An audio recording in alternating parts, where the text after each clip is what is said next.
আচ্ছা, এখন ২৪৫ নম্বর পৃষ্ঠার আমাদের ৬ নম্বর অঙ্কটা একটু দেখি। নিচের কতগুলো সেট গঠন করা হলো? এ, বি, সি নিচের কোনটি সঠিক? এখানে যে সেট গঠন করছে, সেট গঠনের নিয়মের ক্ষেত্রে খেয়াল করো। সেট গঠনের নিয়মে সেকেন্ড ব্র্যাকেট থাকে। তো প্রথমটা ফার্স্ট ব্র্যাকেট দেওয়া আছে, তার মানে প্রথমটা হবে না, ২ এবং ৩। ২ এবং ৩ এই যে খতে আছে, উত্তর হচ্ছে খ। আচ্ছা, তারপরে আসো ২৩ নম্বর অঙ্কে। কোথায় ২৩? হ্যাঁ, এটা কিউ বাদ পি, মানে কিউ থেকে বিয়োগ যাবে পি, ওই যে প্রাইমের মতো আর কি। ইউনিভার্সাল আমরা প্রাইম দিলে কি হতো, ইউনিভার্সাল বিয়োগ ওইটা হতো। আর এইখানে হচ্ছে কিউ বিয়োগ হচ্ছে পি, এই হচ্ছে সেটটা। তাহলে কিউ সেট আমাদের এখানে কিন্তু অলরেডি কিউ সেট বের করেছে 2 4।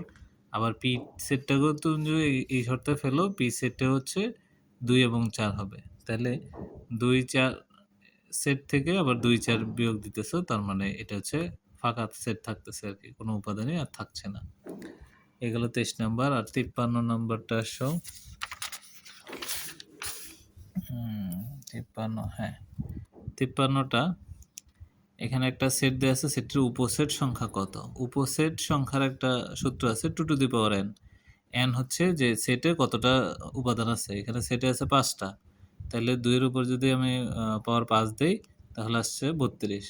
তো এই সেটটার হচ্ছে 32টা উপসেট, এবং এই উপসেটের ভিতরে কিন্তু ফাঁকা সেটও অন্তর্ভুক্ত, মানে 32-এর ভিতরে 31টা হলো তার উপসেট আর একটা হলো ফাঁকা সেট। আচ্ছা, আর আরেকটা জিনিস একটু দেখো, এটার পাশে আছে 52 নম্বরটা। এত হলে এ সেটের প্রকৃত উপসেট কতটি?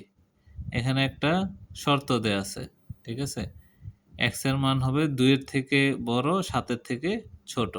তো 2 এর থেকে বড় কত আছে? 3, 4, 5, 6, তার মানে 4টা উপাদান এখানে আছে।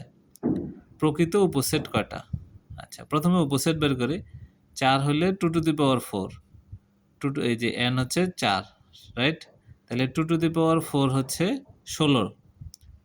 তাহলে উপসেট হচ্ছে 16টা। আর প্রকৃত উপসেট কোনটা? প্রকৃত উপসেট মানে হচ্ছে, তোমরা উপসেটের মধ্যে খেয়াল করছো কিনা, যে এই পুরা সেটটা, একটা সেট নিজেই নিজের উপসেট।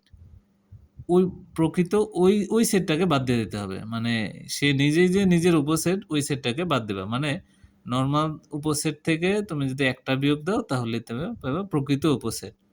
মানে তোমাকে যদি এক্সাম্পল স্বরূপ বলি, যে একটা সেট আছে 1 এবং 2, এই 1 2 এই সেটটার উপসেট কি কি? 1 আছে, 2 আছে, আর এই 1 2 নিজেই কিন্তু আবার উপসেট আর ফাঁকা সেট আছে। এই যে 1 2 এই সেটটাকে বাদ দিয়ে দিতে হবে। এটাকে বাদ দিলে এই যে বাকি যেই সেটগুলা থাকলো 3টা, এটা হচ্ছে তার প্রকৃত উপসেট। ঠিক আছে?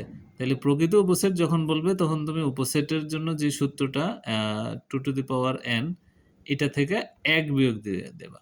তাহলেই সেটা তোমার প্রকৃত উপসেট পেয়ে যাবা। যে এতটা প্রকৃত উপসেট, কারণ এই একটা, এইটা এটারই উপসেট। তাহলে এটা বাদ দিয়ে দিবা, তাহলেই তোমার হয়ে যাবে।